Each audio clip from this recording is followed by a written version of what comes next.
Baik, terima kasih pemirsa, masih di Damai Indonesiaku dengan tema yang ini relate sekali dengan kehidupan kita sehari-hari. Secara tidak sadar, kita mungkin sering menceritakan aib kita, aib keluarga kita, yang sesungguhnya itu kita secara tidak sadar membongkar aib kita sendiri, begitu ya Guru ya. Nah, kita akan bahas di sesi tanya jawab ini, yang insya Allah yang pertama akan dijawab Ustadz Tile terlebih dahulu. Kami persilakan Pak Ihsan yang akan mengajukan pertanyaan. Silakan Pak Ihsan. Boleh berdiri Pak Ihsan? Bismillahirrahmanirrahim. Assalamualaikum warahmatullahi wabarakatuh. Waalaikumsalam warahmatullahi wabarakatuh. Perkenalkan Ustadz, saya Ihsan dari Pulau Gebang. Dalam kesempatan yang berbahagia ini, saya ingin mengajukan satu pertanyaan sesuai dengan tema yang telah hari ini kita berdengarkan bersama, berkaitan dengan aib. Dalam sebuah hadis yang diriwayatkan oleh Ahmad, Rasulullah SAW pernah mengatakan bahwasanya tatkala seseorang menyebar aib pasangannya, maka ancamannya adalah di hari kiamat nanti akan dililitkan ular besar pada orang tersebut. Nah, selain ancaman itu, kira-kira ganjaran apa saja sih Ustadz yang akan ditimpakan kepada orang-orang yang gemar mengumbar aib pasangan dalam hal ini? Mungkin itu aja Ustadz, terima kasih. Assalamualaikum warahmatullahi wabarakatuh. Waalaikumsalam warahmatullahi wabarakatuh. Terima kasih, menarik pertanyaan dari Pak Ihsan. Silakan Ustadz Tile, sambil turun Ustadz Tile. Iya, terima kasih. Misi ya, Guru. Sama yang tuaan kudu hormat. Iya, alhamdulillah Bapak Ihsan ya, Masya Allah pertanyaannya. Ini hitung-hitungan sebenarnya pertanyaannya. Ada ganjaran, ada balasan, ya kan? Mudah-mudahan kita semua bisa menutupi aib. Dan orang yang menutupi aibnya, ganjarannya itu luar biasa. Apa ganjarannya? Selain nanti kita mendapatkan pahala, Allah akan tutup semuanya aib-aib kita di dunia maupun di akhirat. Artinya apa Pak, Bu? Semua kita ini pasti punya kekurangan. Siapapun kita ini yang ada di sini semua pendosa. Nih yang ngomong. Sama. Emang tukang ngomong, salahnya dia omongan. Makanya saya kalau diomongin orang, biarin gue sih diomongin. Wajar gue diomongin orang, emang gue tukang ngomong.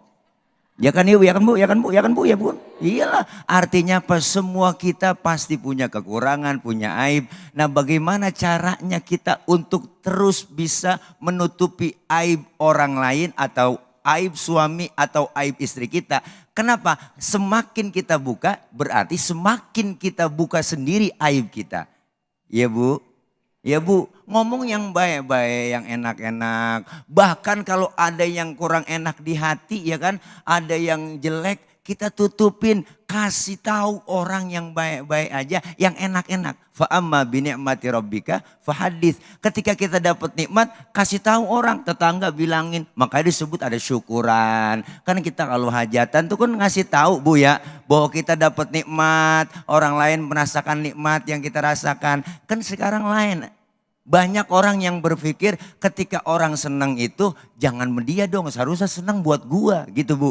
Seneng ngelihat orang susah, susah ngelihat orang seneng. Tetangga beli mobil ya kelenger. Ya kan Bu, ya kan Bu, ya kan Bu, ya. Tetangga beli mobil lagi langsung dia ke rumah sakit. Di opnam. Nah artinya ketika Rasulullah SAW menyatakan ada ganjaran orang yang membuka aib, akan dililitkan oleh Allah nanti di akhirat itu siksaan berupa ular yang besar. Dan bagaimana ganjaran buat orang yang menutup aib orang lain? Selalu kita tutupin. Selalu kita tutupin. Ganjarannya apa? Ditutup pula aib-aib kita yang ada di dunia dan di akhirat. Allah tutup semuanya. Nih kalau Allah buka aib kita semua Bu, ya Allah nggak bakalan kita di sini ada, nggak ada, malu kita. Kenapa kita masih terus senang, terus kita berjalan dengan enak, hidup menjalani kenikmatan? Karena Allah masih tutup aib-aib kita. Jadi ini kita semuanya kepengen ada terus perubahan. Setiap kita ada jalan untuk menuju perubahan. Bahasanya kan kalau dahulu kasar bener kalau bahasa tobat. Gue udah tobat nih. Sekarang enggak, diperhalus. Gue hijrah. Bener Bu, gue pengen hijrah. Artinya dari hal yang tidak baik menuju ke arah yang lebih baik. Insya Allah itu ganjaran-ganjaran yang lainnya akan diberikan oleh Allah. Kalau kita begitu hitung-hitung pahala Bang, Masya Allah nggak ada. Kita tujuannya apa? Tujuannya mendapat ridho Allah. Ibadah yang semua kita kerjakan dapatnya ridho Allah. Kalau sekedar pahala mah masih hitung-hitungan anak SD, anak SMP. Ibu. Tapi kita pengen ada tingkatan naik itu mendapat ridho Allah. Kalau Allah udah ridho, insya Allah semuanya Allah berikan kemudahan, kelancaran. Pasti banyak Pak Ihsan ganjarannya. Insya Allah ntar saya kasih ganjaran juga. Ya mudah-mudahan kita semua dapat ganjaran dan dapat pahala. Makasih itu barangkali Pak Ihsan ya, maafin ya. Ntar kalau kurang puas nyari kepuasan di luar nggak apa-apa ya. Makasih. Iya gitu kira-kira. Iya boleh duduk kembali Ustaz Tile. Iya maafin. Ya. Udah dimaafin. Iya boleh maafin Pak Ihsan. Gitu. Baik paling tidak kita jangan sibuk untuk bagaimana ganjaran ketika kita membongkar aib, maka ketakutan-ketakutan itu jangan sibuk seperti itu. Mungkin lebih pada ketika kita motivasinya menutup aib kita, insya Allah kita akan ditutup aib kita oleh Allah Subhanahu Wa Taala. Motivasi itu ya Ustaz. Dasar kehidupan kita itu Bang, dasar kehidupannya apa? Husnuzon. Husnuzon aja. Bukan Ustaz. Hanya dengan manusia, dengan makhluk yang lain kita berhusnuzon. Kalau dasarnya husnuzon, insya Allah aman. Insya Allah aman. Ustaz Tile begini-gini juga atlet ini. Oh atlet saya. Iya apaan itu? Antara tulang dan kulit. Ya Allah parah banget. Baik berikutnya kami persilakan jamaah ibu-ibu atau jamaah akhwat yang nanti akan dijawab guru kita Ustadz Riza Muhammad. Ada Ibu Tanti yang akan mengajukan pertanyaan. Silakan Ibu Tanti boleh berdiri. Ya. Bismillah. Ya udah nyala Bu. Okay. Bismillahirrahmanirrahim. Assalamualaikum warahmatullahi wabarakatuh. Waalaikumsalam warahmatullahi wabarakatuh. Nama saya Tanti, saya dari Masjid Alim Azhara Inkopol Kranji, Bekasi. Yang mau saya tanyakan berkaitan dengan aib, kita sering lihat juga di media sosial banyak selebriti yang baru-baru ini ya, selebriti yang membuka aibnya tuh, aib istrinya begini-begini gitu. Yang saya mau tanyakan juga bagaimana hukum dan azabnya bagi orang yang membuka aib keluarganya dan adakah doa untuk terhindar dari aib tersebut? Begitu aja Pak Ustadz. Assalamualaikum warahmatullahi wabarakatuh. Waalaikumsalam warahmatullahi wabarakatuh. Yang mana sih ini? Ini ikhtiram ke Ustadz nih Masya Allah nih Ustadz Tile ini ya. Adik saya ini cuman wajahnya lebih tua daripada gue. Mukanya boros. Ibu, saya tahu artis yang Anda maksud. Update nih kayaknya. Cuman gak usah lah karena dia teman gue juga sih. Baik. Aib ini perkara lisan. Aib ini bagian daripada ghibah. Maka dalam sebuah hadis Rawahul Muslim nomor 2589. Nabi bertanya kepada sahabat-sahabatnya.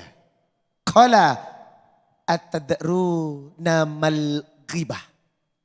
Tahukah engkau apa itu ghibah? Sahabat menjawab, qaulullah wa rasuluhu a'lam. Hanya Allah dan Rasulnya yang paham apa itu ghibah. Ternyata pengertian ghibah adalah zikruka akhoka bima yakrahu. Zikruka akhoka bima yakrahu. Kau membicarakan sesuatu yang tidak disukai saudaramu. Itu adalah ghibah. Dan aib masuk dalam faktor ghibah. Apa dampak dari ghibah? Al-Quran telah memvonisnya. Al-Quran telah memberikannya. Wala yaktab ba'dukum ba'da ayuhibbu ahadukum ayakula lahma akhihi maitan fakarihtumu. Orang yang berghibah seperti makan bangkai saudaranya yang sudah mati. Nanti ibu dan bapak yang pernah ngomongin orang-orang yang diomongkan ini bangkainya akan dihidangkan untuk Anda santap. Demi Allah, catat pernyataan saya ini. Berapa orang yang sudah bapak bicarakan aibnya. Berapa orang yang sudah Anda gibahi. Maka bangkainya akan dihidangkan untuk Anda makan di akhirat nanti. Maka jelas ini kedzaliman yang sangat besar di hadapan Allah. Seperti makan bangkai saudaranya yang sudah mati. Bangkai itu menjijikkan. Sangat menjijikkan. Inilah yang disebut dosa terlaknat. Sudah didosakan, dilaknat pula oleh Allah. Maka faktor pertama, penyebar aib yang dilakukan oleh pribadi ataupun media, demi Allah dia akan makan bangkai orang yang digibahin atau aibnya dibocorkan. Nah yang kedua, dampak dari penyebar aib itu akan gelisah ibu. Bukan cuma di akhirat, di dunia Anda akan dibenci. Dampak aib itu terasanya bukan cuma di akhirat, di dunia saja Anda akan merasakan. Karena apa? Setiap maksiat, setiap dosa akan melahirkan kesempitan hidup. Coba Bapak buka surat Toha ayat 124. Wa man a'rada an dzikri fa inna lahu ma'isyatan dhanka wa nasyuruhu yaumal qiyamati a'ma. Barang siapa yang berbuat maksiat dan dosa termasuk menyebar aib dan ghibah, maka Allah sempitkan kehidupannya dan Allah sempitkan rezekinya. Berarti orang yang menyebarkan aib, orang yang suka menggibah, orang yang suka membuka keburukan orang, otomatis rezekinya sempit, hidupnya sempit, dan Anda akan didatangi oleh masalah-masalah yang bermacam-macam. Udahlah, udah yuk, jangan ya dek, jangan ya. Mulai hari ini stop kebiasaan untuk menggibah, menyebarkan aib dan lain sebagainya. Karena Anda bukan cuman akan fatal di akhirat, tapi juga akan menderita di dunia. Rizkinya dikurangkan, sempit dan lain sebagainya. Ada doanya? Ada dong. Karena semua dosa itu berawal dari hati yang kotor. Coba kalau hati Anda bersih, tidak akan pernah berbuat seperti itu. Apa doa yang diajarkan Rasulullah? Pertama, tazkiyatun nufus.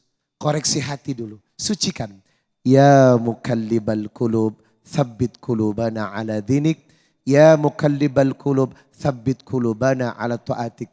Maka yang membaca ini setiap selesai sholat, hatinya terhindar dari perbuatan kotor hingga mengarah kepada menyebar aib orang. Insya Allah, semoga selamat dunia akhirat. Amin, amin. Terima kasih Ustadz Riza Muhammad, paling tidak menjadi evaluasi sekaligus perenungan bagi diri kita ketika rezeki kita masih sempit, masih segitu-gitu aja. Jangan-jangan kita masih melakukan hal buruk tadi seperti apa yang disampaikan oleh guru kita. Kita masih membongkar aib, kita masih melakukan ghibah. Tetaplah bersama kami di Damai Indonesiaku. Usai jeda kami kembali.